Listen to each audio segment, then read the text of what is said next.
When money is your God, you are never going to be fulfilled. You are never going to be happy. Because no matter how much you have, it is never going to be enough. Ted Turner.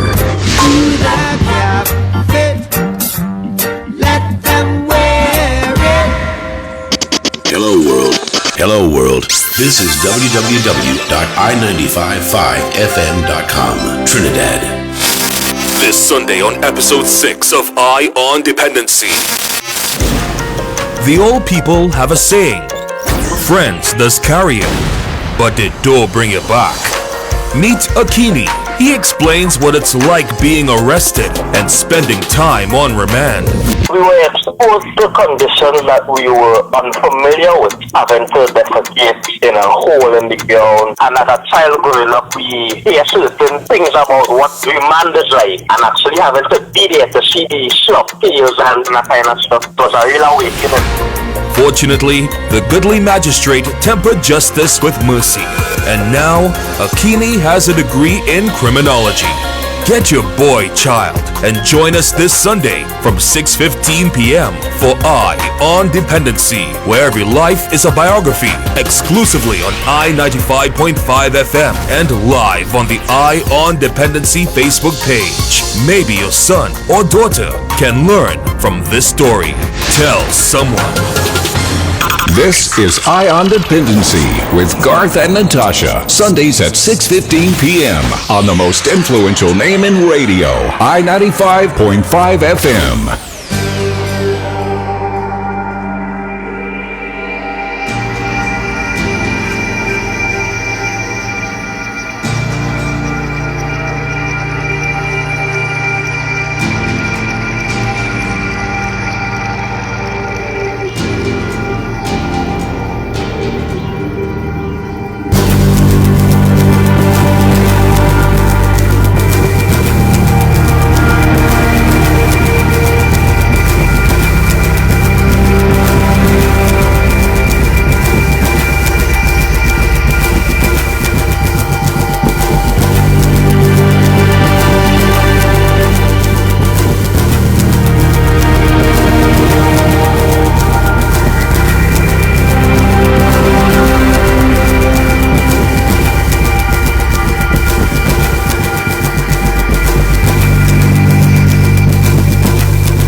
Good evening. Welcome to Eye on Dependency, right here live on I95.5 FM and live on the Eye on Dependency Facebook page. Good evening, Garth. Good evening, Trinidad and Tobago, and welcome to Eye on Dependency, right here on I95.5 and live on Eye on Dependency Facebook page, as Natasha says. And of course, Chris here, Shortman, is at the other end, and we have Akinee standing by to educate you this evening. It is a real pleasure for us to do this. You remember at the end of the year, when we did the last program for the year 2020, we spoke about the magistrate of the year. And we were really we were really grateful that this magistrate saw it fit to give a young man a break, give him a bly, and it turned out well. Doesn't always happen like that, because we have right now I'm dealing with someone who has to go before a magistrate, and we don't know how that will turn out, but we'll get to that in a while because we have that video to show you. But also, I think what I would like people to take away from this evening's interview is that not everyone who has an encounter with the police or the prison system is a criminal and or a monster, because we hear a lot of talk about monsters these days, right? And while very serious crimes like murder and rape and kidnapping deserve a certain kind of treatment, there are many more people who encounter police, and end up in prison, who are not violent criminals. And we often, mix up the two, for lack of a better term, in the sense that we ascribe guilt to people who police put their hands on, and far less for if you reach in prison, that stain is impossible to wash off. And I think Akinee's story this evening will help to demonstrate that not everyone who ends up in prison or is held by police is a lost cause. They can turn their life around with the help, of course, of persons who are in authority and in a position to help. Not only that, we are not condoning wrongdoing at all. Of course because he made a wrong choice. Yep. Now remember, there are people say mistakes and wrong choice. Some people say, look, I make a mistake, but there are mistakes and there are choices. And if you put on the wrong uniform to go to work and everybody else in blue and you in red, that's a mistake. You forgot. But if you decide, with the insistence of a friend or the probing of a friend, to bow to peer pressure and commit a crime, that was your choice to do. People make these choices for different reasons. This evening you will hear about that. But you will also hear about someone realizing, look, if I get a blight, I'm going to turn my life around and I wouldn't have to go back before this magistrate. And this is what Akinee did. And we felt that it was such a compelling story that we give you time to call anyone you know with a son or a daughter who has the propensity to be going down this road. You see, right now, we have a style in this country here where going to prison is a rank. Not understanding that years later, as we will show you here about having a conviction, and so you will see a picture of the presidential pardon. Again, you will see instructions how to acquire a presidential pardon. That's another discussion for us to have going forward, because we don't know what is going on with that, and the Mercy Committee. With the Mercy Committee and all of these things, when they meet, when they're going to meet, and was it condition for someone getting a pardon? If someone goes to prison and for let's say larceny of fruits and spend 3 months in prison, okay, that will stay on his record for a very long time. So if the person decides to turn their life around, 10 years later, they apply for a police certificate of good character, it's going to come up. How do we fix this? Is it something should be timed so that, there should be a probationary period upon the release? If somebody gets, well, in Akinee case, he got a bond, he will tell you what he has to do, even though he will get a clean police certificate of good character, what he still has to do to get that. And it is something that haunting a lot of people up to this day. There are people who are going to apply for jobs, and when their name comes up, there's a record attached to it. It could be from 25 years ago, 25 but it's still years there. Yeah, it's still there. It will be always there. Yep. So, to youngsters now who insist on not listening to their parents and following a certain crowd, you may be in a zone right now. You may feel it's childhood. You may feel you could do what you want. But let's say you decide to turn your life around. Then it's going to come back to bite you really hard. So we give you that opportunity to warn someone or get someone to the radio to listen. Then we have images of a certain marijuana that supposedly it has the same reaction, people reacting like they're using crack cocaine. Then there is the image of a brother who crack destroyed. And I don't think people really understand how powerful these drugs are. I don't know what they're putting in certain marijuana now. But to just remind you too, Dr. Pottinger now has a YouTube page that you can go. He's given, parents, you can visit Dr. Pottinger on YouTube. Just type in his name and he has a weekly, I think, broadcast now on YouTube, that he will guide you along on this marijuana thing. We really respect him for his knowledge on that, where that is concerned. So there are a number of things that will come out of this story this evening. So we're going to take a quick break, and when we return, you're going to hear from Akinee how he dodged that bullet, why he got himself where he was, and what he's doing now with his life is a perfect example of getting an opportunity and grabbing it with both hands. And again, we thank the magistrate. That's just one less. Then there's the question of the drug treatment facility in prison.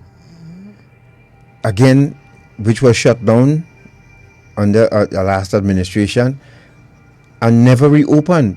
So now people going to prison who should actually be guided and directed to the drug treatment facility in prison. It's too much. So many things It's too to much. discuss from this one testimony you will hear this evening. So again, let's take that break. Yes, let's take And that when we quick come break. back, we'll be joined by Akinee Harry. We'll be back.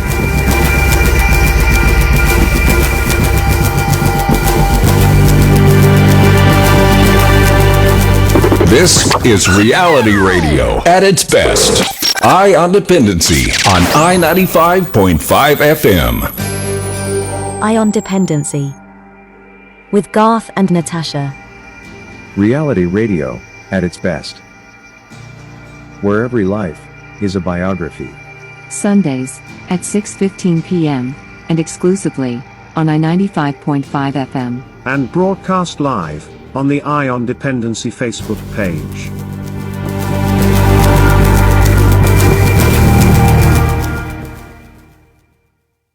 Agricola is back with loan promotions that will make you go wow! Wow! The computer and internet bundle CIB loan. Get a maximum of $15,000 with just a 0.75% interest rate. Call or come into our offices at Bro Queen Street Arima 667-7633, Pamela's Mall Marabella 219-7745, Scarborough Tobago 639-6468, or Port of Spain 627-3127.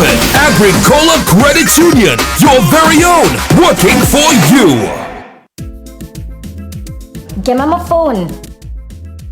Give me my phone. What you doing taking them kind of pictures? I'll tell mommy. And I'll tell her you invaded my privacy. Privacy? When you send those pics, you lose all privacy. It's like setting up a billboard with your naked pics for the world to see. Those pictures are for my boyfriend's eyes only, and he'll never do that to me. Yes, he can, or one of his friends or family, or someone can steal his phone.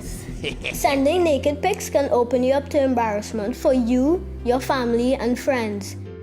You can be harassed by bullies.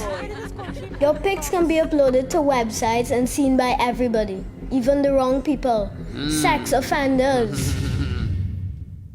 It can also affect you getting a good job in the future. Once those pictures go out, you can never get them back. Okay, I'll tell my boyfriend delete them, and I'll delete these. I'm glad I have a smart little sister. I'm still telling mommy.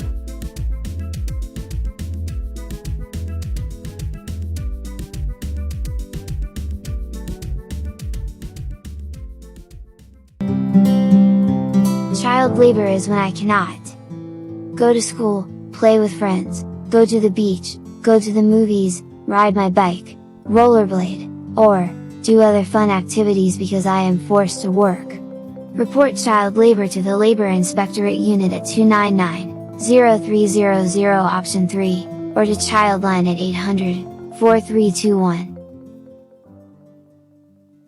I'm Mava, and you listen to Eye on Dependency with Garth and Natasha on I-95.5 FM, Trinidad and Tobago. Don't be a fool and be a mule.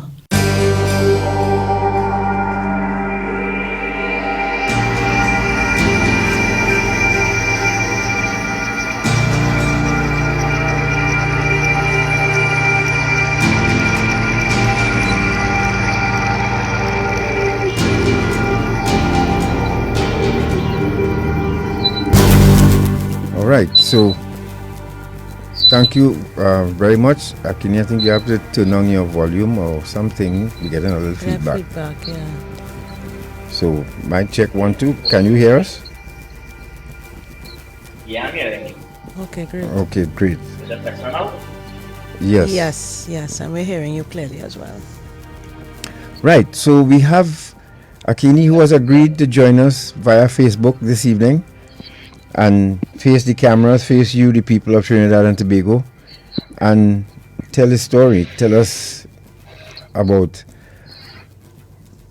let us see if he could try to save a life or two out there of a young man or woman who insists that they must go down a road that does not make sense. So Akinee, welcome once again. And when I got, is there a kind of delay? It sounds like slight delay. Are you still hearing us? Yeah, I'm hearing you. Are you hearing me? Right, but you need to it's just a slight delay. Yeah, and I'm sort of hearing him in the background. I don't know if you hear it. Right. So Akinee, thank you very much. And as I was explaining to the listener, we praised the magistrate for saving your life, literally, because you could have been still in prison or probably just on your way out because of that wrong choice that you made. But the magistrate saw something in you that she felt, you know what, let me give you a chance to redeem yourself. And she did, and now I'm sure if she's listening this evening, she can say, well, yes, I made the right choice. So let me give the listener a brief history of this. When former Carpi Chima East footballer Akinee Harry was arrested in 2014 in relation to a $30,000 theft, he thought his life was over. But thanks to the right people supporting him and through hard work and determination, the then 18-year-old Harry has turned his life around and is now a college graduate. Now 22 years old with a degree in criminology, Harry's story is far from finished thanks to a post about his attaining a degree which went viral on social media. Harry, who is currently a taxi driver, is being invited to several schools and even prison to give motivational speeches. He plans to pursue a master's degree in criminology. Now Harry's story may soon be available to everyone because he's also writing a book. And you spoke with the Newsday. You recall the moment police stormed his Cedar Hill Claxton Bay home with a warrant for his arrest. He told you that was the start of a chain of events which led him to being the person he is today. And Harry said that when he was a student at Carpi Chima Secondary, was juggling classes, playing for the football team as a defender and working as a clerk in Empire Cinema. And he said, looking back now, he felt frustrated by the predicament. I was coming to work and being put under pressure every day. I had a bad financial situation. I was struggling for money. I was frustrated. And you will tell us what you and the accomplice did. But, when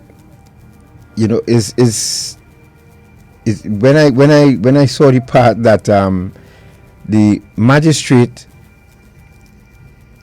put you on a bond, and that is Magistrate Natalie Diop, I said, wow, standing before Magistrate Natalie Diop, begging for a second chance, the magistrate, because of his clean record and because of his academic and sporting achievements, so if it to give him a second chance, he was pleading for, and he was placed on a bond for 2 years. Now, Akinee, take us on the beginning.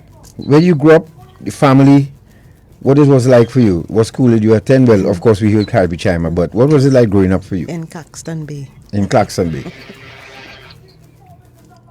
Okay, well, allow me to begin by saying how humble I am to begin with that to share my story with the audience. Now, growing up, I grew up in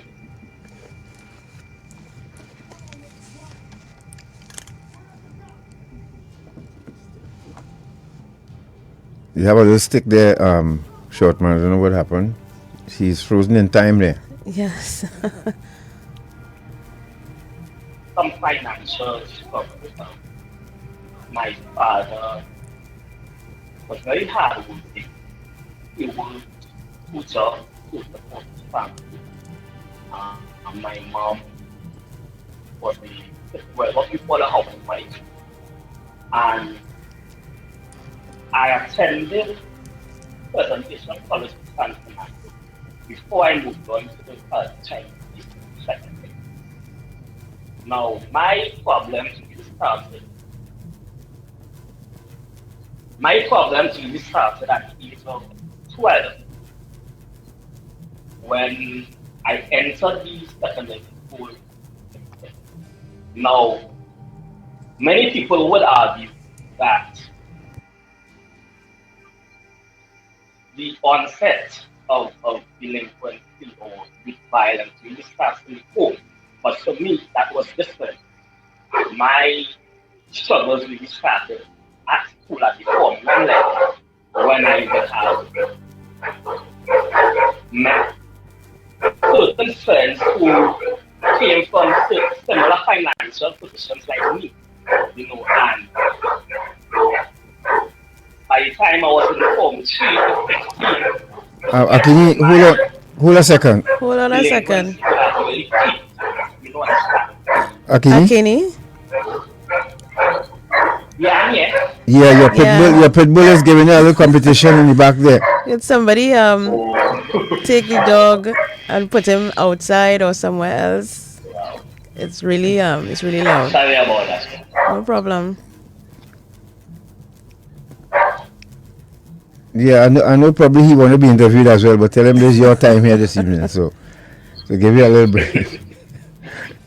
Right. So, and your audio was kind of going in and out. So I think if you could go from, you mentioned that you went to Presentation College before you transferred to Caripichaima. So take us from there. Okay, so I left Presentation College in 2015 and I went to Caripichaima in 2015 to do my A-level, and it was at that time that I got involved with the law.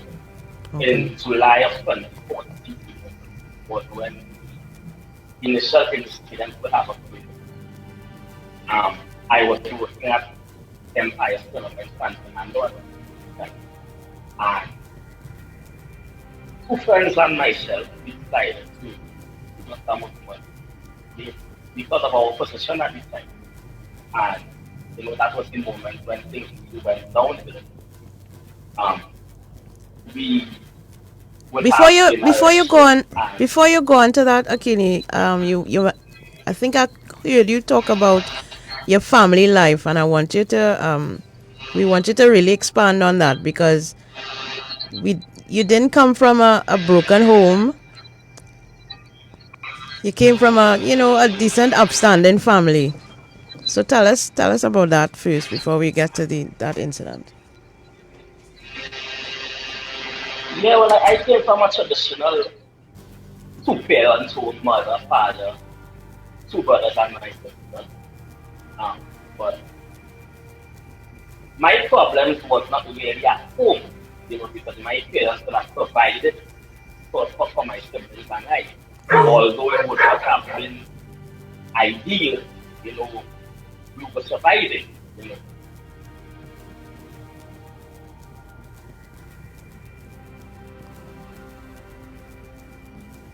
Gotcha. Hearing me? Yes, I'm hearing. All right. So you said the problems were not at home, but how did the thoughts enter your mind to do something illegal then, if you were raised with the values that we all hope our children are going out into the world with? Now, to answer that question, we have to understand that children involved in illegal activity via a host of avenues, right? When we interact with our peers, our community also plays a big role. Our school, so there are different factors that impact the lives of young people. And for me, that factor would have been, or those factors would have been the community right, at the school that I attended. Gotcha. So when I entered presentation college, in my cohort, there were a few students like myself who came from what we call poor. And through interacting with my peers, I started to learn, things like stealing, gambling, drinking, and that kind of stuff. Yes. And that's really how I was introduced into that kind of lifestyle. Gotcha. Understood. I had a similar experience as well. Even though I went to a so-called prestige school, I learned everything I needed to know about sex in Form 1. And that's not really where you're supposed to learn it, right? So you're exposed in that school environment to a lot of things that your parents may not, know about or comprehend.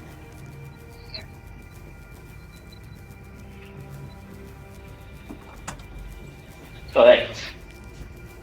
And we fail to realize that in today's society, a parent might have a child at home that child is well behaved.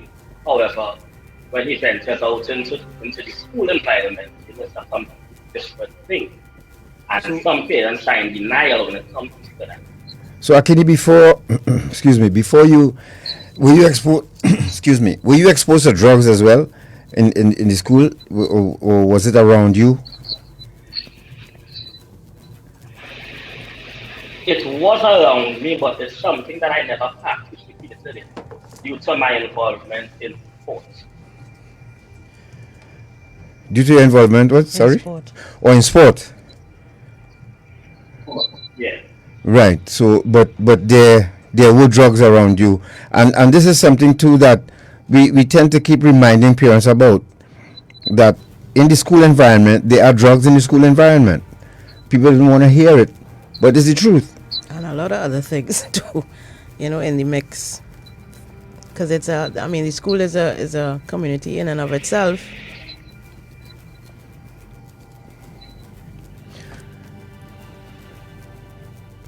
This is a very long delay. Yeah, I agree. Children sometimes bring us some food. You can never tell what your child is being exposed to at school. Many different children coming from many different backgrounds. It's difficult for a parent to tell. Right. Now, people listening, just like some parents who's listening, would say, okay, you live with both parents, they brought you up with values, you were going, what kind of financial trouble you could be in?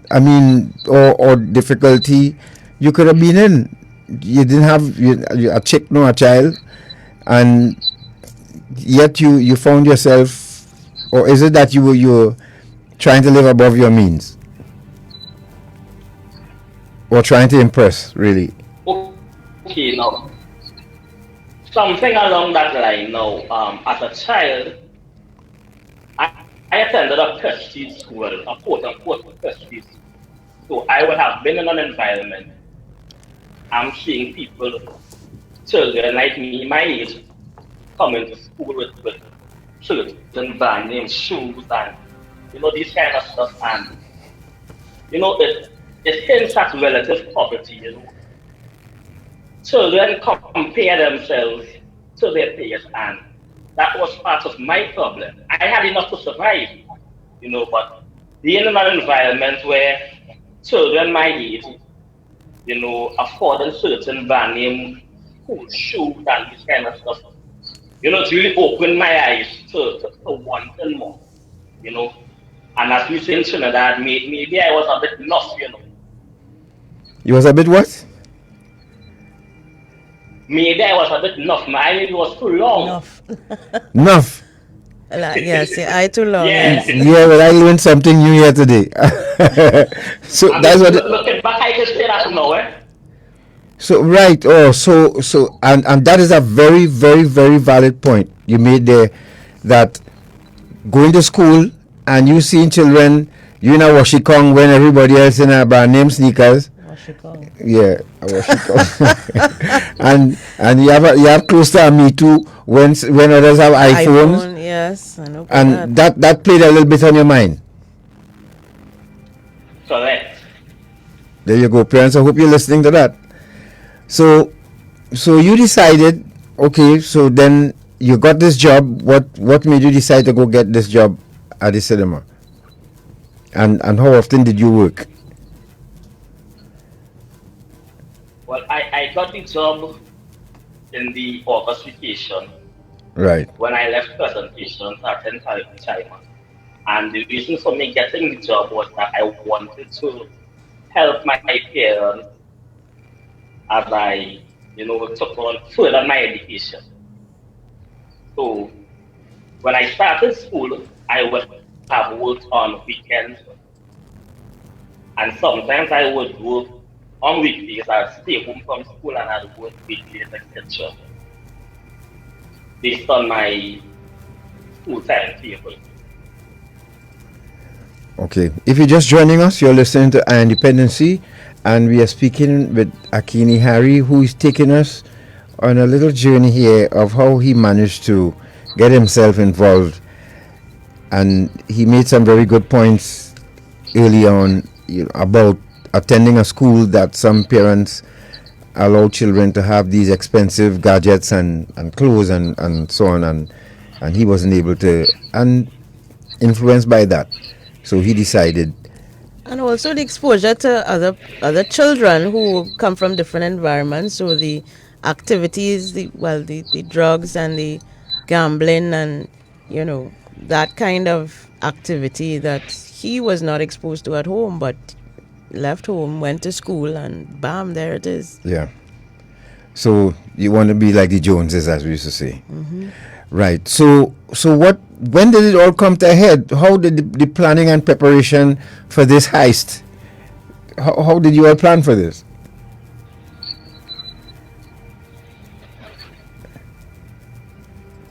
Well, where we worked, we had access to what we call the box office. So the daily earnings from the cinema would have to store them. I decided to pickpocket the keys to the box office and cut the keys. And when I did that, we returned approximately 2 weeks later to steal the funds from the cinema. Right. Hold up. So you took the keys from the box office and you got it copied. All that happened in one day, or how did that happen? How long did you have the keys for? Yeah, that happened in like a few minutes time, like half an hour. Okay. You went to a key cutting place, or you pressed it in a soap and kept it? What? Yeah. What did you do? Yeah, I went and cut the keys by a key cutting place and I returned it. Okay. Same day, right. Right. And so that is part of the caper. You got through it there, and then when did you all decide to make the move? The move was made about 2 weeks later. I had a friend of mine come into the cinema. He didn't work there. He came into the cinema, and a colleague and I basically diverted attention away from him. So we drew the worker away from the box office, and he went in. He snatched the funds and he left. Okay. Now, before we continue, you had this key for 2 weeks. During that time, of course, planning and preparation with your friend went on, right? Or with the three of you. But didn't it occur to you that what we're going to do here is, look, fellas, look, let us not go through with this. Did that ever cross your mind? I mean, you slept well knowing that you had these keys and this is what you all were planning? If I say I slept well, how bad could that sound? Yeah, I mean, we knew what we were doing. What we was doing was wrong. Yeah, but we decided to go through with it. Because do you think you would get away with it? course I did. No one commits a crime thinking that they'll be caught. Right. Right. Now, what were the working conditions like too at the cinema? Because you mentioned that you were under some pressure there too as well, work-wise. Well, we worked long hours for a very low salary. We didn't receive anything like overtime. The minimum wage would have been $12.50 an hour. So we worked like sometimes as short as 12 hours, sometimes as long as 15 hours a day. Right. We had to engage in working duties that were not part of our job description. And I remember an incident around Christmas time in 2014, just before the incident happened. We were tasked with a job to help build a cinema screen in one of the auditoriums. And, we were promised certain wages that we never received. Right. So that also had a lot to do with the events that occurred. Right. So only had grouse, Okay. as we would say. Yes. Being underpaid, overworked, and undervalued in the workplace. Right. So you really didn't, as we say, didn't figure out how planning and preparing to bust their throat, so to speak.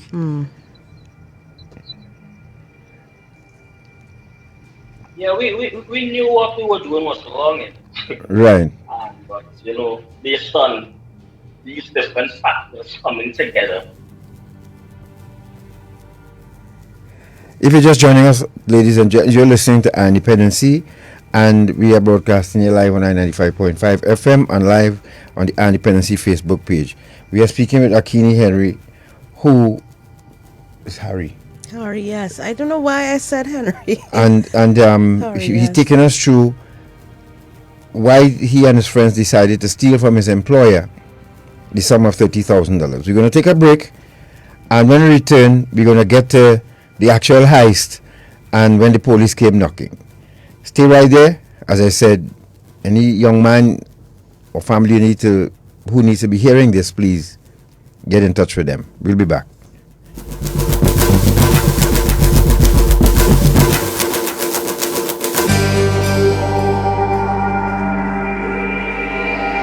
You're listening to Eye on Dependency with Garth and Natasha.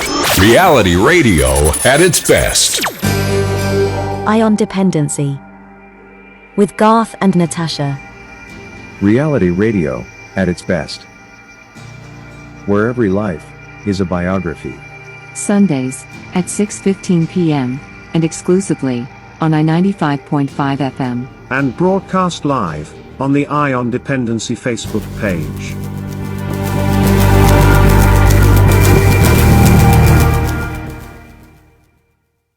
Go sona! I come in and don't give me no attitude there. You have Shiana manners, boy. I wish I had your touch, boy. You have to groom them. First, you have to target them. Scope them out. See if they have low self-esteem, family problems, Then you move in and gain the trust. I like your glasses. After that, you feel a need. Some of them like nice things like fancy phones, hairdos, clothes, food. It have ones who only looking for somebody to care and listen to their problems. You feel me? What's important though, you have to isolate them from the people. Let them believe it's all about you and them. I care about you. Then you get through. Nice. Look one right here. Try thing now.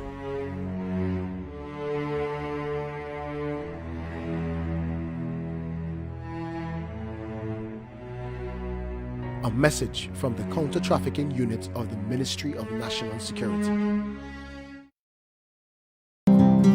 Hacer tareas domésticas no es trabajo infantil. Lavar los platos, limpiar su cuarto, recoger los juguetes y realizar otras tareas que fortalecen su personalidad en casa, no es trabajo infantil. Esas tareas enseñan a los niños a ser responsables y les preparan para la vida adulta. Denuncio el trabajo infantil a la Unidad de Inspección del Trabajo en el 209-0300, opción 3. O llamar a la línea para niños, en 131, o en la 804-321. Agricola is back with loan promotions that will make you go wow! Wow! 60 to 40 loan for new members or members with no loan. Get a maximum of $300,000 with just a 1% interest rate. Call or come into our offices at Pro Queen Street, Arima, 667-7633, Pamela's Mall, Marabella, 219-7745, Scarborough, Tobago, 639-6468, or Port of Spain, 627-3127. Agricola Credit Union, your very own, working for you. My name is Joanne Ferdinand. I am a Justice of the Supreme Court in New York State, and you are listening to Eye on Dependency with Garth and Natasha on I-95.5 FM, Trinidad and Tobago.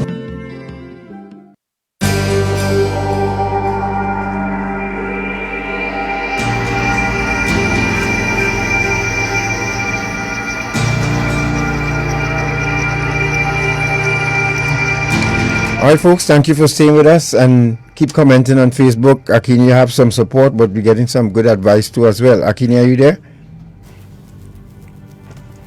Hello?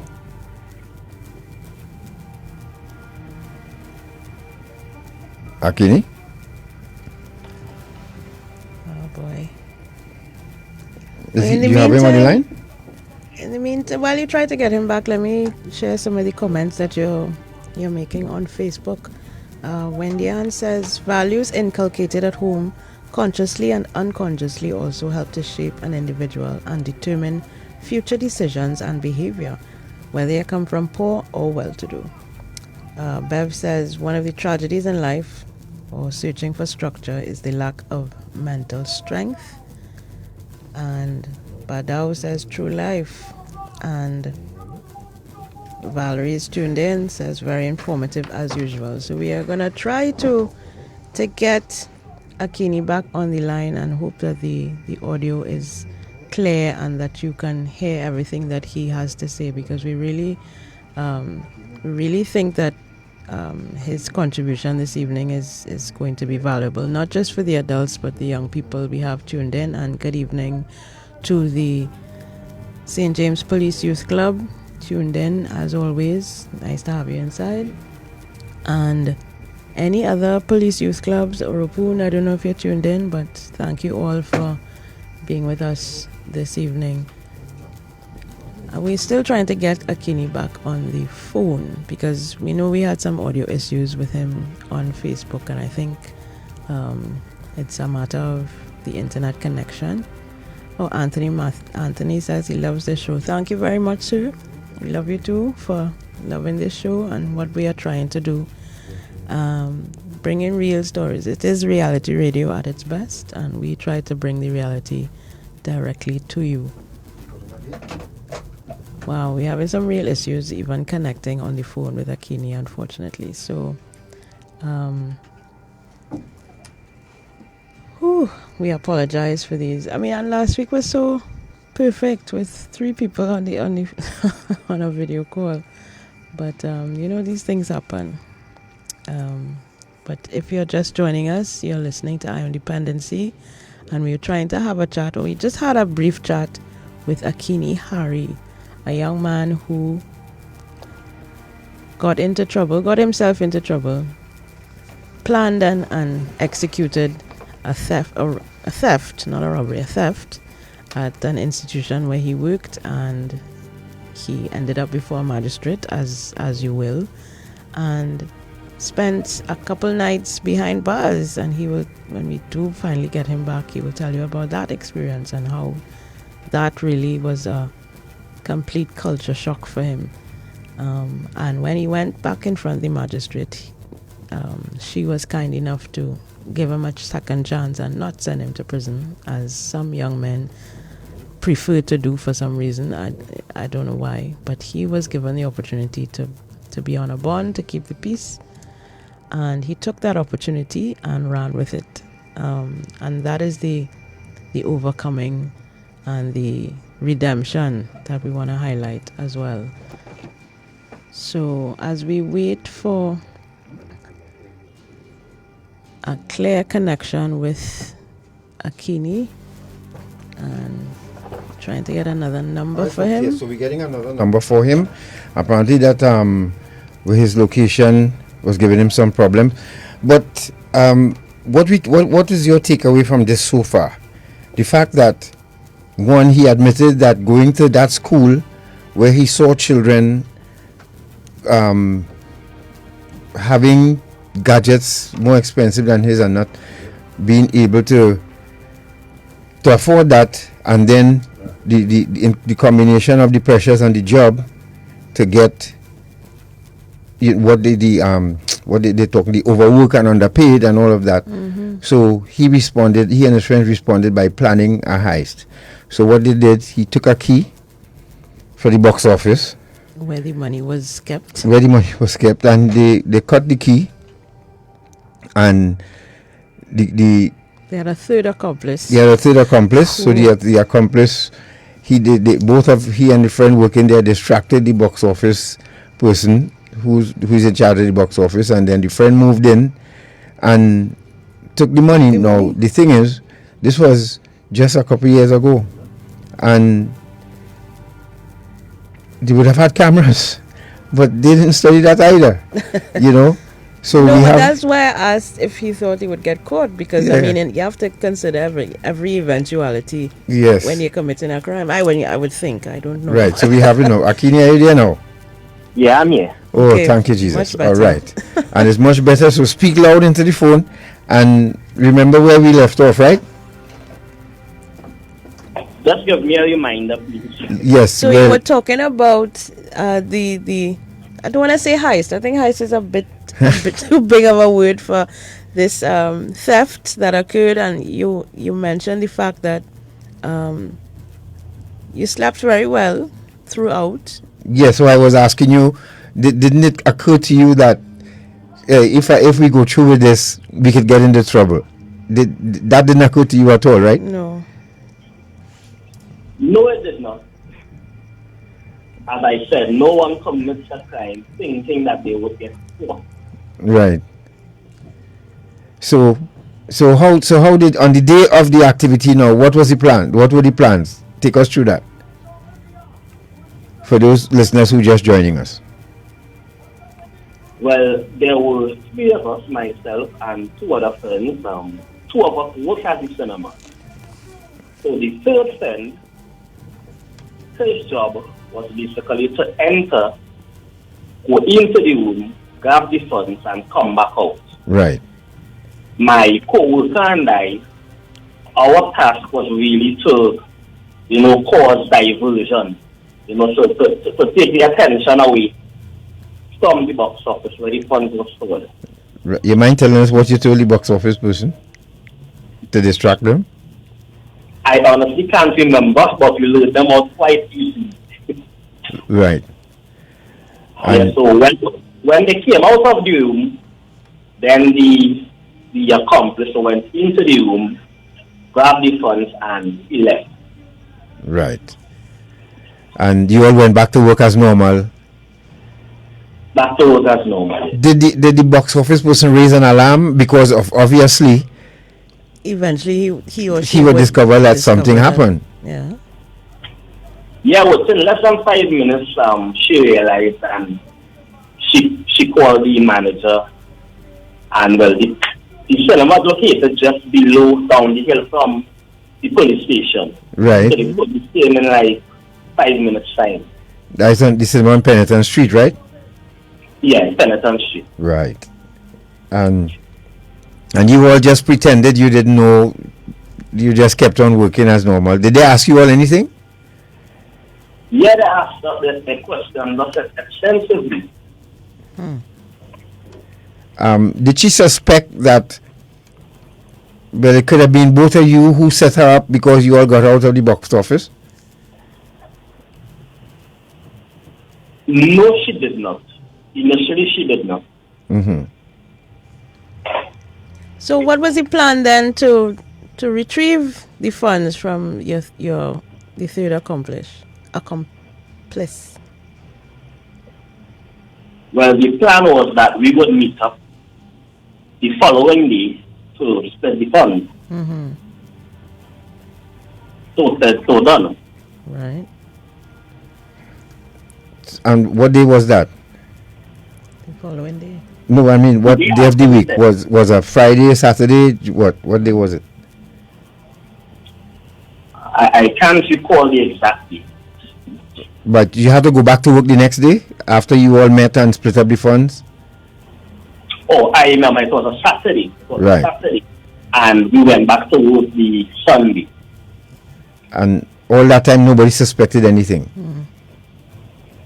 Yeah, they didn't suspect them.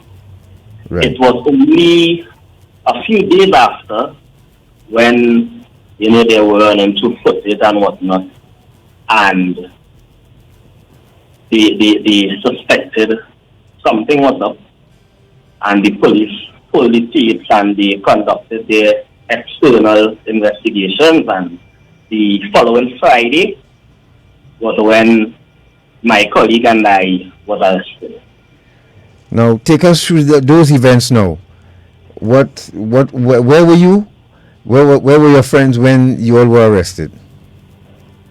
Well, it was a Friday evening to be exact, and I had just gotten home from football training because it was during the football season.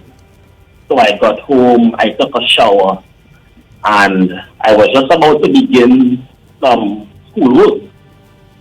And I heard a loud knocking on the door, And with the kind of knock that I heard, I definitely knew that was the police, I know what I had done, and no one comes knocking on your door at 7 in the night with that kind of strength. So my mother went to open the door, and the police barged in, and they asked for Akinee Harry. There I was sitting, doing my school, pretending like I did not know what was going on. So they came, they questioned me, and I denied. They began searching the house, and they retrieved approximately $2,000 to $3,000 in cash, which was not the funds that was stolen, that was my personal funds. They retrieved that and they deemed it as evidence. They handcuffed me and they proceeded to put me in the back of the police vehicle. What was what was your mother's reaction at this point? What was she saying on doing? Well, she was in denial. I denied all allegations and she was in denial. My father was at work, so he had no idea what was going on. My mom and my younger brother would have been home at the time. And of course, they were telling the police, all you're too wicked, he ain't do nothing. No, well, my entire village actually came out. Wow. Where I live is like a family yard. Right. So I have uncles and aunties living close by. One of my uncles and one of my aunties actually came out and they made a big scene. Yeah, you're too wicked. My uncle actually tried to pull me out of the police vehicle, and a huge altercation occurred. And he was also arrested with us for an obscene language, obscene language case. Wow, so it was a scene. Yeah, it was a scene. And your mom was crying all that time, or what? Yeah, she was embarrassed. Yeah. Right. Well, yes. Well, we got to get to that part because I know what my mom would have done. She probably would have been, she would have fainted, of course. And after they revive her, she probably would have fainted again. Because police coming and knocking on people that age door for their child is something that nobody wants to experience. Correct. So they took you to the van, and when you got in the van, who you saw in the van? Well, my co-worker was already there. So they went by him before me, and they retrieved a large portion of the cash. Mm-hmm. Yeah, so when they arrested me, they threw me in the back of the van, and they basically intimidated me into directing them to the party. So I took them down to Gasparilla, where he lived, and they arrested him. When we arrived at the station cells in San Fernando, my dad came down because he already heard what was going on. He came down, he left work and he came down. They placed us into, well, they made us give statements and then they placed us into the holding cell at the station. Now, was that, how old were you then? 18. Now, I mean, I could ask some questions here and people will probably find, I shouldn't ask these questions, but were you questioned in the presence of your parents or a lawyer or anything like that? Well, I was 18, so having my parents there was a privilege. Yeah. Okay, so what about... No, I don't think it's supposed to go like that, but I could be wrong. He's an adult. Yeah, I know, but at least if you asking, questions about a crime, under that kind of fear, people could say things that they shouldn't say. And this is why you need an attorney. I think he may, I don't know what the law is, but he may have had the opportunity, or should have had the opportunity to have a lawyer present when he was being questioned. My parents were there. Right, okay. Okay. It was a privilege because I was 18. Right, gotcha. I was an adult. Yep. But what was that like for you emotionally and mentally, having to be interrogated by police in front of your parents? It was something very difficult to deal with. I was fearful. That was actually the first time I was arrested. I was fearful. I had no attorney. And I was still basically trying to deny all allegations made. Now, when the handcuffs were placed on you, did you have any bowel movement? No, I am telling you, I would have peed myself. From the time... I was very fearful. Yeah, but all of that. You did that, right?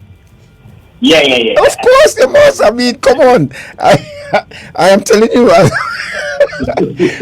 Natasha, trust me, you don't know what it's like to get arrested. I don't want to know. Right? I have no intention of knowing. Good. But I could imagine. No, your bowels get weak. Trust me. because there's the NIT here. It's all over here. The jig is up. And the bladder gets weak, especially. It may not get diarrhea, but the bladder surely gets weak. And you always just feel this warm thing running down your leg. That's why sometimes men who stay in cell for a whole weekend, and that is why this contribute to the smell of the cell, because people pee themselves and go in the same clothes and they stay for the whole weekend and all of that. There is so when they take you to the cell, tell us about that experience, because we had some of that in the soundbite, and I want the youngsters who listen especially to understand what you experienced in that cell. Well, that was a culture shock to me. On entry, the cell itself was very dark. They couldn't tell whether it was night or day because there were no lights in the cell. This is Marbella Police Station? What station was this? San Fernando Station. Oh, yes, on the promenade, right. Yes. Yes, San Fernando. Right, go ahead. The cells were very dirty, and they placed my friends and I in the cell with, I don't want to use the term a madman, but a mentally unstable man. Right. So you could imagine being 18, being around a mentally unstable man in unsanitary conditions. You could imagine what that was like. That was culture shock to me. Yep. And How long did you stay in the cell for? We stayed there for, well, we were arrested on the Friday night. So we stayed Saturday, Sunday, and we had court on Monday. Good grief. Wow. Now, so you had to sleep where? On the floor? Yeah, we slept on the floor, yeah. The cold concrete floor? The cold concrete floor. No, this seems a bit, I mean... Listen, I don't care what nobody say. There are certain things, even though somebody commits a crime, and you have to keep them to carry them to court on Monday, all the cells in all stations should have at least bunks nailed to the wall or something like that. A sink, a toilet. Come on. Basic amenities. No, people may find, well, who tell them commit crime? Listen, a You don't know how 17-year-old you boy end up in there. stole his brother's car, knocked down a man and killed him, you know. And he didn't know, the brother didn't know anything till he got the call from the police. So your child could end up in this position. So I don't want nobody telling me, well, they don't commit no crime. And they say, listen, there's a certain human right involved here. And it is not asking much that we have these cells reconfigured, especially the new stations. I don't know if the new stations that they commissioned are like that. But I know the cell that I stayed in. And I'm telling you, the hole in the ground as he described, because where you had to defecate, Akinee, because they can't spend a whole weekend without, using the bathroom. Yeah. And you described it as what, a hole in the ground? A hole in the ground, and you would stoop over it, and you would defecate, and, well, no water, anything like that. No water to wash your hands afterwards, right? No water. No wonder people try to kill themselves in this situation, because... And so, and was there toilet paper? Please. No toilet paper. No. Come now, man. No, it is wrong. Of course it's wrong. I can't even... How did your parents react? Did they know the kind of conditions you were sleeping in, Akinee? No, they can't see in the back there. Civilians don't go in the back there. Well, let him... Yeah, they weren't allowed to come in the back.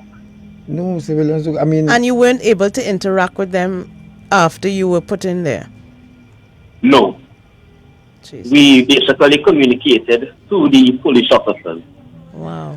I want anybody listening to tell me if you would allow, or if you think it's okay for cells in 2021 to have a hole in the ground to defecate in, no toilet paper, and no water to wash your hands.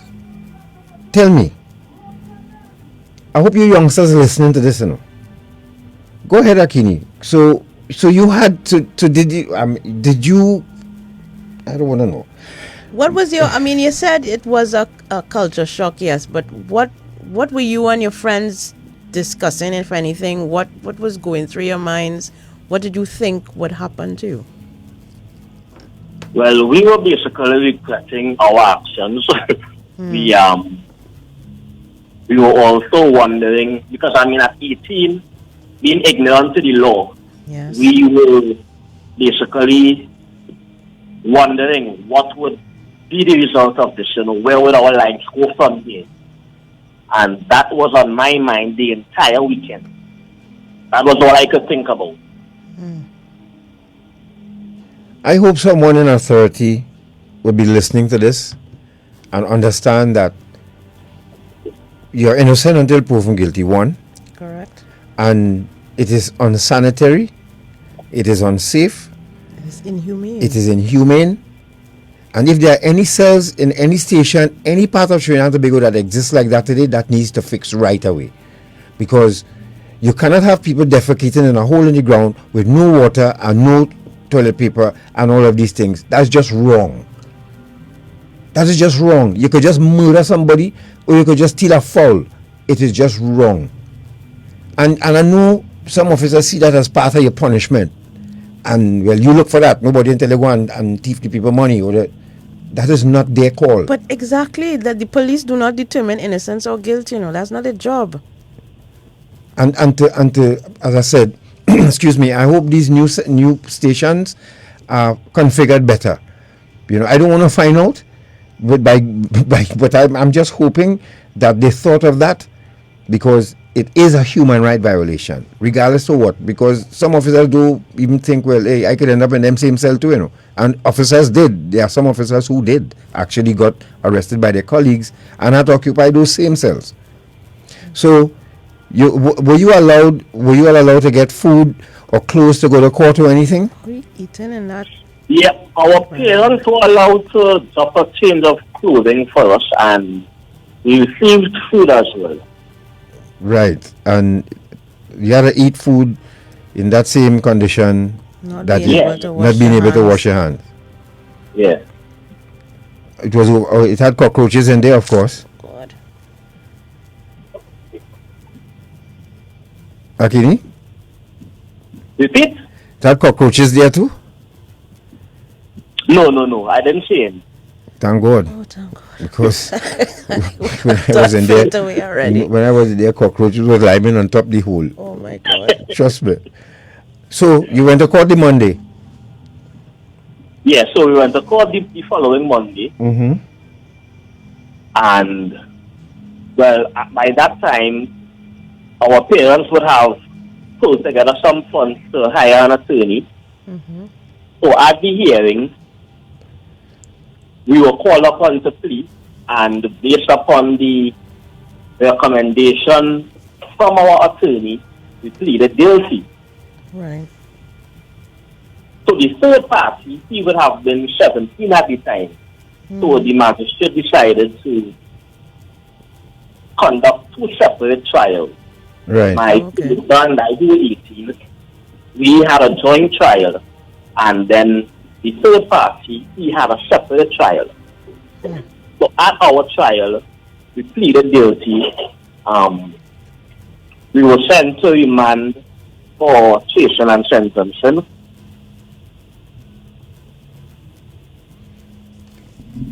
And what was the experience in the court like for you again? And another culture shock, because I'm sure you'd never been in a courthouse before. What was that like? Yeah, well, it was very intimidating, I could tell you that. No, wait, and did you spend a day on remand too, not so? Repeat? Did you go up to remand as well? Port of Spain? No, we went to remand at Golden Grove. Golden Grove, right. What was that like too, that experience? Well, it was 10 times worse than the holding cell in San Fernando. I could tell you that. We had to, well, on arrival, no. Let me start from by the court.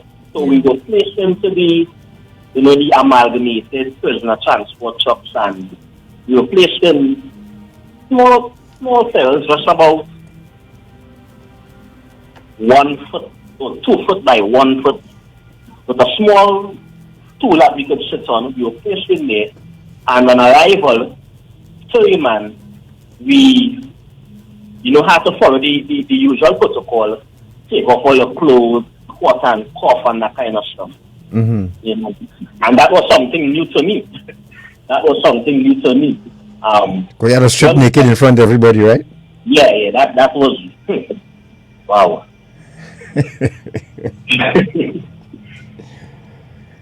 So on entry, we were placed in the western wing of the facility, and while walking down the corridor, it's only banging on cells and fellas throwing words at you and that kind of stuff, trying to intimidate you. Mm-hmm. So we were eventually placed on a cell. There were approximately like 10 to 12 of us, and there was no bed, no flushing toilet. There was actually a hammock in the cell, and the big boy, as we would say, slept on the hammock while the rest of us had to sleep on carpets on the ground. If you're just joining us, you're listening to Dependency, and we are speaking with Akinee Harry, who is taking us through a lesson for youngsters to pay attention to this evening. Just making the wrong choice, what your experience would be. So you left, thank God you just spent 1 day on remand, one night. Akinee? Yeah. Right. So you spent one night and then you all went to court. To court. Yeah, we went back to court. Right. We had a hearing. Well, this was a bail hearing. We were granted bail, so our short, horrific stay as human was ended. We were granted bail, and we were called to come back to court a month later. You know, so when we were granted bail, we had to return to the holding cell at the bottom of the courthouse and, you know, fill out all the paperwork, the bail paperwork and whatnot. Mm-hmm. And that was basically the end of the mandatory period. Short, but horrific. Now, during all that time, you did it come to you, look, if I get a chance, I need to turn my life around? Well, after seeing that was enough to deter me. That was definitely enough to deter me. Yeah, it definitely was. So you would... And you, I think, young person, having seen that or having gone through that, I would like to believe that would deter them too. So would you recommend that maybe youngsters should be given a tour of these institutions to see what it's like on the inside? I mean, people react differently to certain things. Eh? People react differently. Some, it might deter some, and others it might not deter them. So, the final appearance in court to the magistrate now, tell us about that.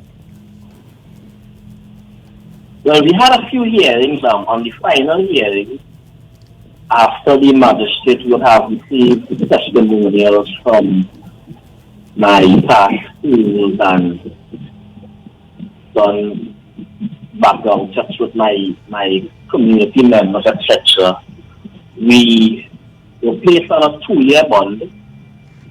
We had to pay a fine, and we had to compensate the fine was basically to compensate the cinema owners.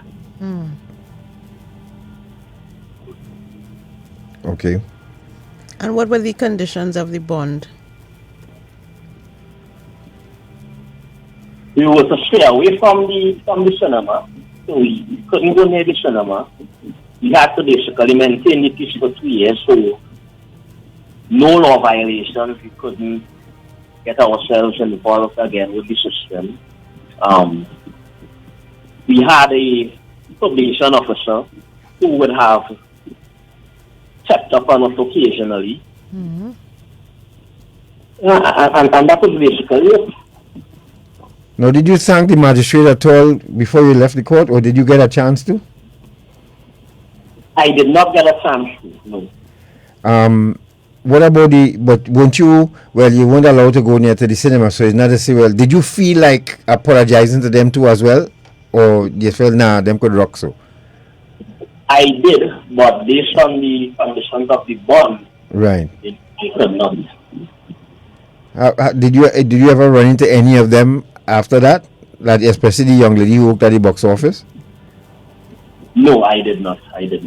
All right. If you're just joining us, you're listening to Dependency, and we are speaking with Akinee Harry, who escaped sometime.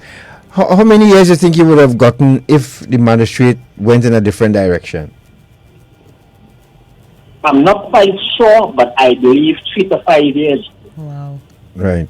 And that would have been enough to shake your world up. That's a long time for a non-violent offense. Yeah. But thank God she saw it fit to go in another direction, and now you have a degree in criminology.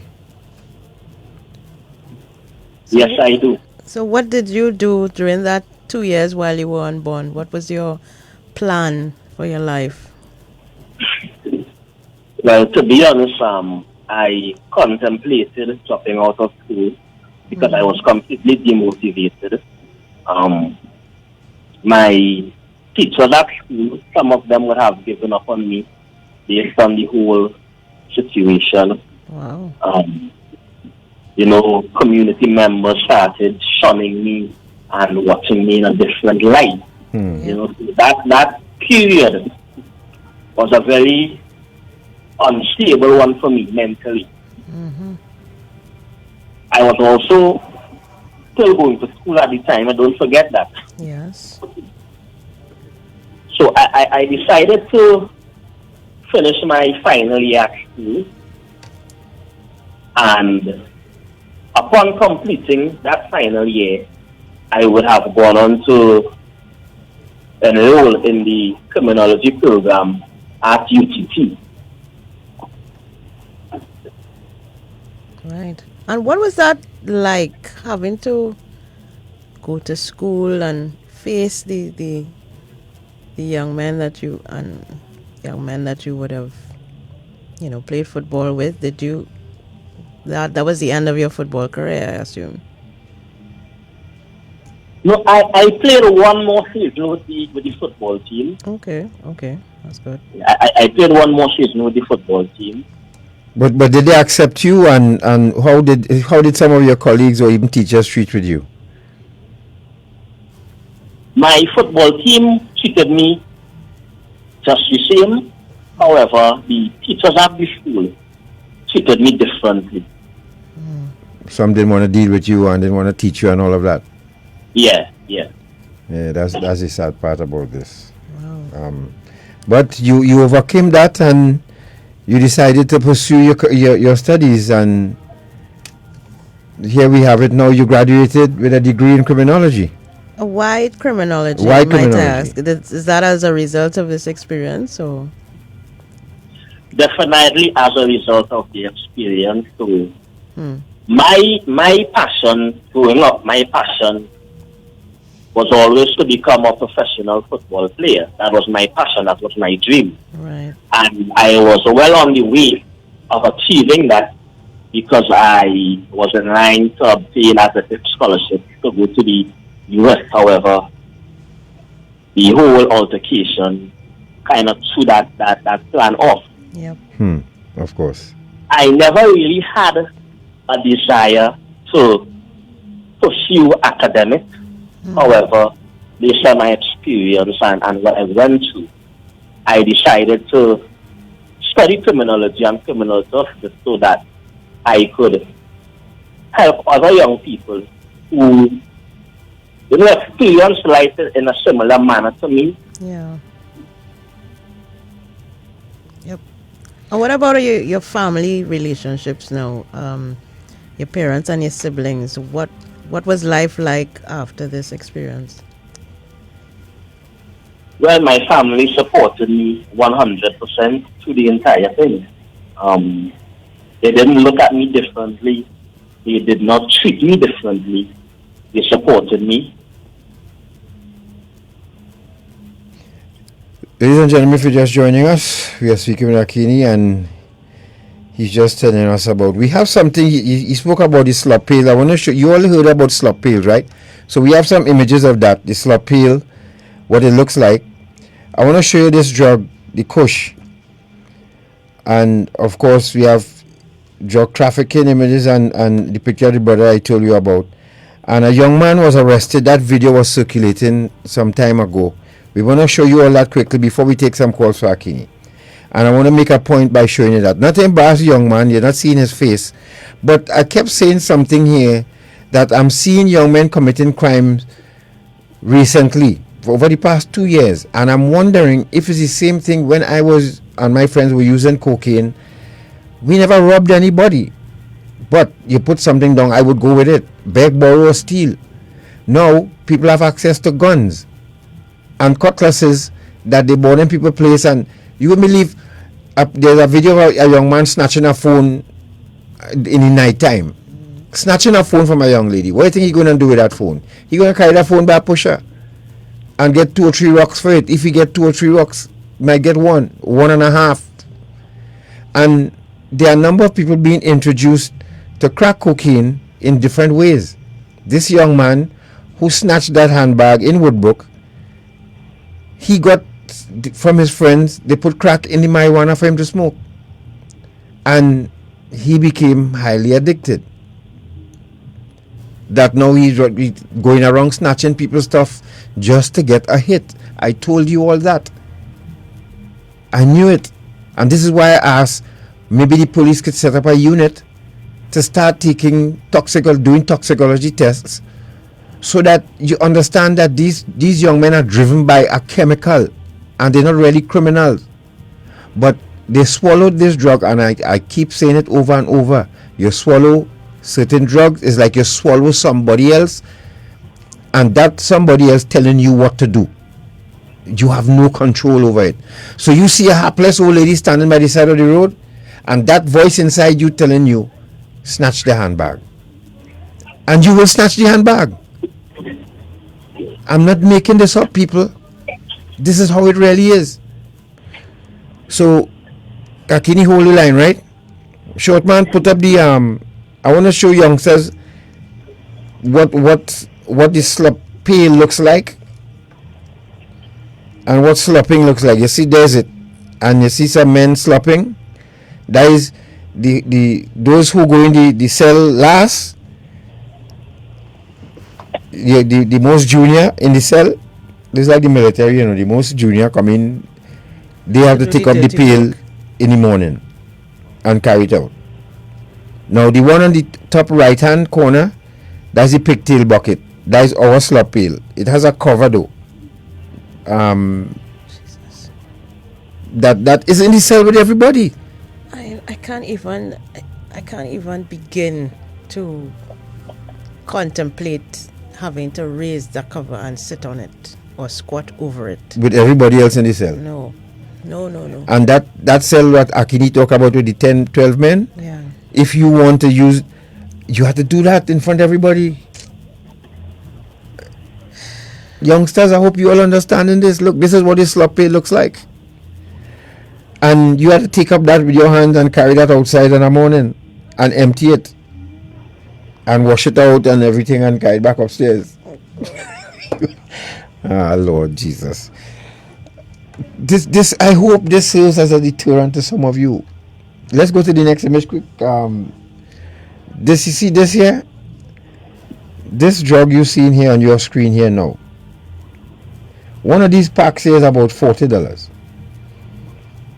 Now in some places it'll be $50. Now this is a drug that some youngsters ingesting, and some parents will tell you when they smoke this, they're behaving in very erratic ways. Some experiencing psychotic episodes. We don't know what it is, and I'm hoping to get in touch with the OCNFB? No, they're not OCNFB anymore. ONIU. Right. Yeah. So that they could, apart from doing a demonstration for us one Sunday, but explain what these drugs would have in them. Because some people tell me the child using marijuana alone, but they behaving, and what they explain to me is almost like behaving like a crack addict. The other image, as I said, go to Dr. Pottinger's page on YouTube and you will see it. Now, we want to congratulate the prison service. This is what somebody tried to sneak into the prison service. Marijuana in the sole of a shoe, a sneaker. But they were caught. Now, the prison service on top of the game. Akinee, can you see this? Or yeah. Right. Yeah, I'm seeing it. Right. Now, the prison on top of their game. And obviously, even when I go into the prison, so I'm going to do lectures and they would let the dog pass around the car, I just still be jumpy. I'm not in the car, but I still jumpy because, the prison step up the game where trafficking is concerned. And they just hold somebody, and let me tell you something. Anytime you try to traffic drugs in the prison and you get caught with it, they're not going to take the drug and let you leave. Think before you do that, people. Think. Okay? Next image. I want the magistrate. Men in there want weed to smoke. So, sorry. Go ahead. This brother you're seeing on the screen here at one time was one of the country's top basketball players. Crack cocaine. And I'm asking the next magistrate that he goes before is Charles Marchand. This was on the news. To send him to drug treatment court, please.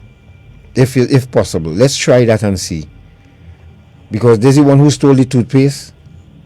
And I don't know if you heard that on the news. I don't know, Akinee, I don't know if you heard that. He stole 4 tubes of toothpaste from a store, and when the security held him, he bit the security and all of that. And stealing toothpaste, you think he want to brush his teeth? He's not eating it either. So. Thank you. But he will go in and out. There's a revolving door still at the prison. Yeah. Now look at this video coming up here, folks. I don't know if you all remember this case. This young man, and he should be going before a magistrate soon again. He was caught in Woodbrook after he snatched somebody, and unfortunately for him, an undercover police officer snatched somebody's handbag. Okay. And he was stopped by this police officer. This guy is 18 years. And I am hoping and praying that he is following the dictates of the magistrate, because you wouldn't be lucky like Akinee if you're not. So I'm just hoping. He was ordered to report to a youth club, a police youth club, and stay there and turn his life around. Try at least, so before you go back to the magistrate, at least the lawyer and your parents and the youth club will have something good to say about you. She's trying to spare him. Another magistrate trying to give another youngster a chance at life. He is only 18, just like Akinee was.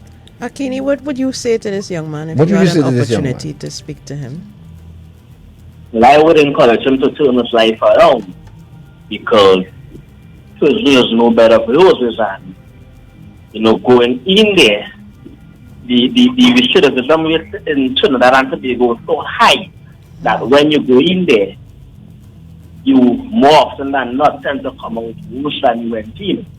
Correct. So I would definitely tell him to make the effort and turn his life around.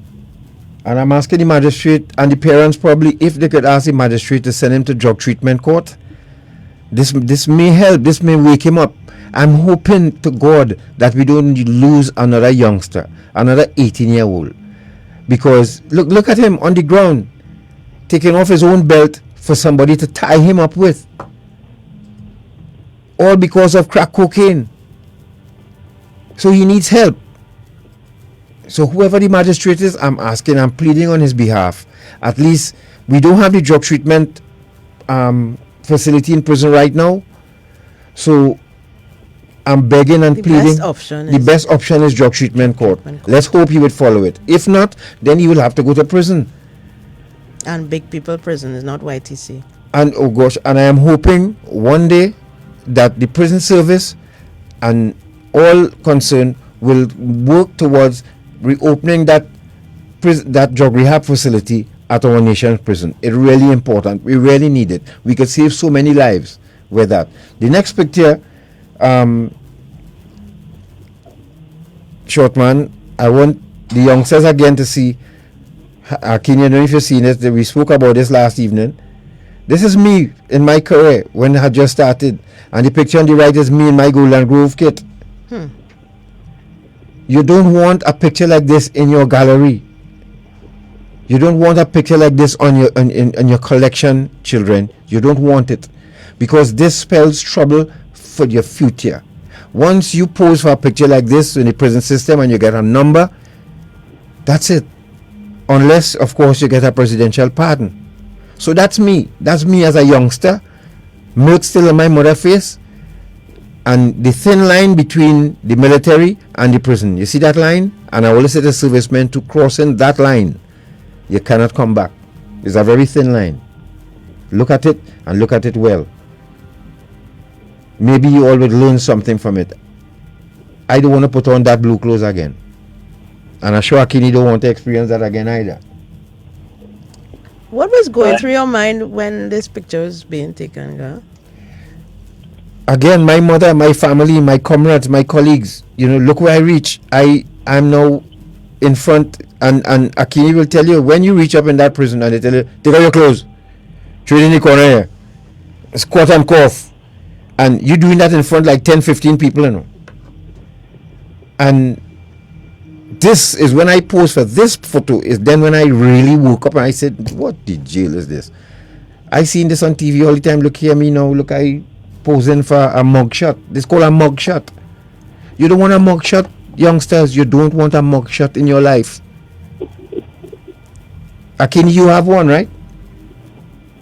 No, I didn't get a mugshot. You didn't get one in the prison either. Did they take your fingerprints? No. Yes. I received the mugshot. Yes, I received. Yeah, you must get. I mean, they must record that, right? Because you enter the system, they must record you.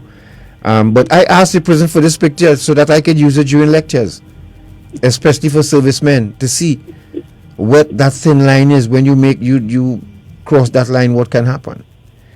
And unless you get the other image you see now is a presidential pardon. This is what the presidential pardon looks like. I have a presidential pardon. But for another program, Akinee has promised to do some research, and we could get together now and discuss when should one get a presidential pardon, and should I have to apply for it when, or should it come up automatically? Like in Akinee's case, he's a 2-year bond, right? After the 2-year bond is over, should something come up on the system that says, okay, or somebody... He's successfully completed his bond, he right. can now, his record can now be expunged. So Akinee, when you apply for a police certificate of good character, what do you have to do?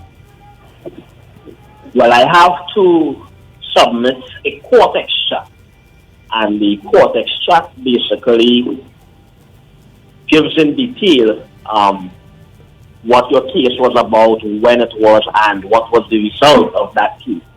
So I have to submit that with my application to the police administration building, and when the certificate comes back, it basically states what happened in my hearing. Okay. The record doesn't come back clean, but it gives a detailed account of what happened to my trial. Okay, I understood. And the last one is, for those of you who still wondering how to acquire this pardon, there are instructions where you can go, and we'll put that up on the screen for you to see. If you know anybody needs a presidential pardon, then you can start with this process. I'm not telling you how long it would take, but at least you can start with acquiring this document from the Protective Services Division, the Ministry of National Security, and it will guide you on what you have to to acquire a presidential pardon. Again, in Akinee's case, if he completes his bond for 2 years, then should that come up, be flagged somewhere in some office or in some, whether it's the Attorney General or National Security or wherever, and he will get a phone call and say, well, all right, or a letter in the mail saying that you've successfully completed your 2-year bond. Now your record is expunged and you are free to... I think that needs to be written into law, that because in his case he had a probation officer, right? So there is a monitoring element to his bond. Right. So I think in cases like his and perhaps others, I mean, I guess there would be, scales of how this takes place. But once you have A, been convicted, B, served your time or your bond, then after a certain period, whether it's 6 months, a year, 5 years, after that period of time and you have not committed any other offense, your record is to be expunged. Of course, they will develop a list of the offenses for which this is applicable, non-violent offenses, I would assume, but there must be written into law that it is automatic. You cannot send people to prison, expect them to come out here and survive with a criminal record, so that if they can prove that they have served their time to society, they've already done that. If they can prove that for 6 months or a year or 3 years or however long it is, they have kept the peace, they have not contravened the law in any way, why can't their records be expunged? Somebody asked, what did I do? Well, I was singing with a band and I sold the equipment, most of it, to buy crack cocaine. And I was arrested December 1990 and I did 6 months in prison. And New listener. Well, I was no imagine I was a lead vocalist in a band, Kalian, led by Arthur Marcial and Stokely Bar and these brothers. I'm the lead vocalist in the band. I used to stay in the band room because the people where I was staying by in El Socorro, in Valse, sell out all the furniture. Sell out all the people furniture and they put more. So I had to ask the band room to stay there. The band owner say yes, go ahead, and I sold equipment from in there. Now tell me if that is not something driven by some other force. Not understanding that the same band I sing with, they would miss the equipment, but that urge to satisfy that craving for that drug was stronger than reason. Let's take some phone calls for Akinee. Derek, you wanted a call, so give us a call 622. And that you wanted to find out what happens to the young men who leave different orphan home at 18. I have no clue. Very good program. How will I be able to access? Straight into the wilderness. How will I be able to access the program after it launch, which I will be able to share with the family members and friends? It will be on our Facebook page immediately after. Hello, good evening. Program. Hello, good evening. Good evening. Good evening, Garth. Good evening, Natasha. Hi. And to the gentleman, I want to congratulate him a lot. Garth, you know, I heard you when you talk about the hole in the ground. But, you know, instead of using the pail, that will be the better one for them to use because nobody have to tote nothing out. They just stoop over it. How they cleaning it though, ma'am? Well, that's what I'm going to explain. Okay. Yes. Well, what it is I had witnessed in Saudi Arabia, they have this one with a hole, but they have a flush. So when someone have finished, they flush it. And although it is in the hole, it is a toilet bowl. Right. It's placed in there.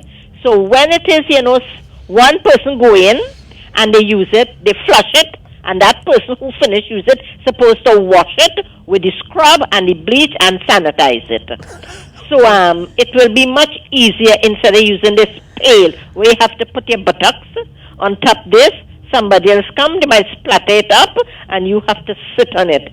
And it is really disgusting to know they are not giving them toilet paper and soap and water to wash their hands. Correct.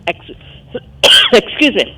I would really like to see something being done especially for that, because that is not sanitary, because when they get ill, it will be worse again for them. Yeah. So at least they should put that in place and not this bucket. When I heard about this bucket, it is extremely disgusting to you to be going to sit and smelling this thing, and then the last person have to tote out everybody, poops and go. No, it is rather disgusting. That is inhumane.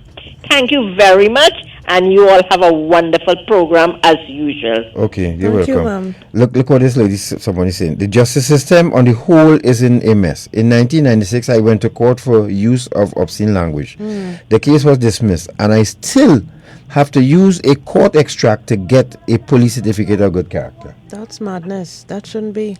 Hello, good Not for a evening. minor offense like that. Hello? Good evening. Good Hello, evening. Good evening. Good evening. Is the young fellow's name Akinee, I think? Akinee. I just want to ask you a question. Sure, he's listening. Why is this? I have the impression that young black males are very angry. And if you could tell me if this is true and why it is true. What, because you see them committing something that if there's an anger inside, aggression inside, either they grow with it or they will taught it by whom. Why are young black men so angry and aggressive? I just want to ask him that. Is only young black men you see in that? Go ahead, Akinee. Go ahead. Akinee, if you can, I don't know if you have the answer, but. No, because you see them do things, and it's like. Caller, hold on a second. Actually, you can hang up and allow Akinee to respond to you. Thanks for calling. Yeah, okay. Okay, man. Yeah, Akinee. Natasha, could you repeat the question? I did not hear him well. He was asking, why are young black men so angry? Why are young black men so angry? Yes, he's observed that men are young men, black men in particular, exhibiting a kind of anger and committing crimes with a kind of heaviness or a kind of bubbling resentment or, frustration. He doesn't know what it is, but he wants your perspective or what you think might be causing that kind of attitude. Well, I could only speak from my experience. Right. I think that we have to look at it from a cultural point of view, in that many young black men come from, single parent homes where we have high rates of father absenteeism. We reside in certain communities that place us at a disadvantage in life. And maybe that has a lot to do with the anger factor that he's speaking about. So we have to look at it from a cultural point of view. Okay, let's take another call. 622-3937. Hello, good evening. Hello. Hello, good evening. All right, you're kind of shy. Hello, good evening. Hello, good evening. Hello. Good Hi, evening. good evening. Yeah, good evening, each and everyone. Good evening. Couple things. First of all, God limit drug your memory. In your discourse earlier when you spoke about drugs in school, you remember somebody spoke to you outside Westbeach? Yes. Good. Yes. Right? And I told him my son was a teacher, he was in the car. They was covering it up and he said, Daddy, I ain't telling you nothing because I know how it does operate. And two, I don't know if I missed it, to the young brother, the money they stole, what they didn't have time to spend it, so what, did they return it to the owners, or what happens? I'll listen off here. Thank you very much. Have a blessed night. Yeah, the caller wanted to know if the cinema got back the money, Akinee. The police got back the money. Yes, they got back the money. I'm not sure what came out of it because they got back the money as evidence. Okay. So what the court decided to do with the money. Right. So somebody listening just sent me a message, and is saying that and for those of you who are interested in knowing, a good behavior bond pursuant to section 71A of the Summary Courts Act provides that no conviction shall be recorded. Therefore, there is no need for a presidential pardon. So a good behavior bond, so you wouldn't need a presidential pardon, Akinee. Thank God for that. But you would still have to get extracts when you have to go for a police certificate of good character, right? Which is onerous. Yeah. So how I'm hoping that can be fixed, so that at least you won't have to go through that. So wait. So every time you have copies of your court extract, so you make copies of it and carry to the station, or you just carry it and show them, or they have to keep the copy. Well, they make a copy because I have the original document. Okay. Anyhow, that's another discussion. But so somebody's complimenting you, and they encourage you to go on and do your PhD. I cannot wait to read your book. This Beverly Ann Cruikshank says, thank you for turning your life around. Please go on to doing your master's and PhD. I cannot wait to read your book. Yes, so I am doing my master's at the moment, and I definitely intend to go on to do my PhD. Lovely. Hopefully I'll begin next year. 622-3937. Hello, good evening. Hello. Hello, good evening. Good evening. I was tuning late, but from what I catch up on, I want to first commend the young man there, Akinee, and just encourage you to keep pressing. Keep pushing on. God has been with you this far, and He will continue to keep you until, right? That you mentioned in your experience where you was, let me say, rescued, right, by your band, given a place to stay, and you abused that. That was a band. I was rescued by a church organization or a church body, right? I too was given a place to stay on a church compound, and what they call now committed sacrilege. I stole even the mic that was used to deliver messages. I stole that church. Right? So I could relate to you. I could relate to Akinee. I could just say, thank God for intervening in your life, in Akinee's life, in my life. And for whoever is listening to this program, would be really encouraged, would be really inspired, especially for those who are involved as captives, as prisoners, in this scourge addiction, that they would be taken out by the grace of the Most High God.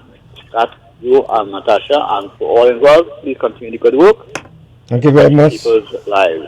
Thank you very much to you. We want to give the final word to Akinee. Any parting words as we wrap up?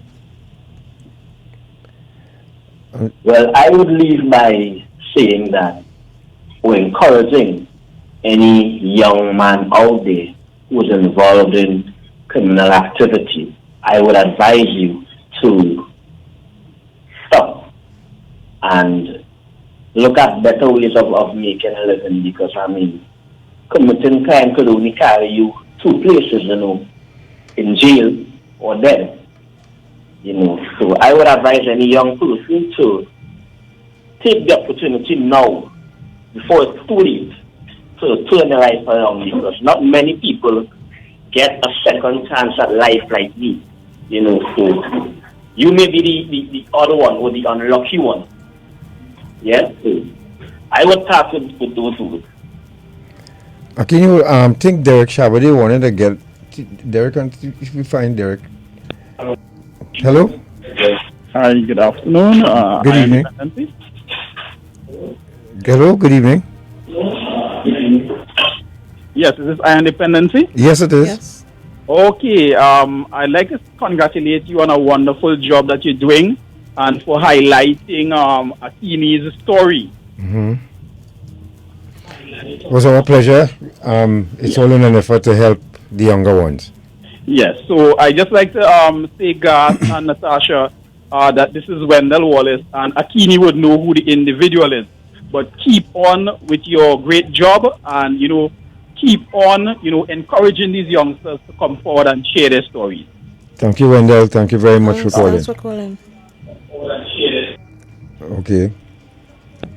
Hello, Derek. Hey, Brother Garth. Amen. Get in, we're skating at the last. I beg you for that. Go ahead. The last of limited time. Yes. Let me commend that gentleman for a 180-degree turnaround. And brother man, I need to salute you. You have a lot to offer. We need you on board to rescue our young men, to talk to our girls, let them know. You remind me of Wayne Chance. A second, Wayne Chance gone, but the fact that you got a second chance, immediately my thoughts went on my late brother who did some excellent work. I want to congratulate you for doing not just the good thing, but letting the magistrate and the court know that everybody needs a second chance. And you are a beacon. You have set a stage where you can make a case for so many young men. And herein lies the problem, Brother Garth.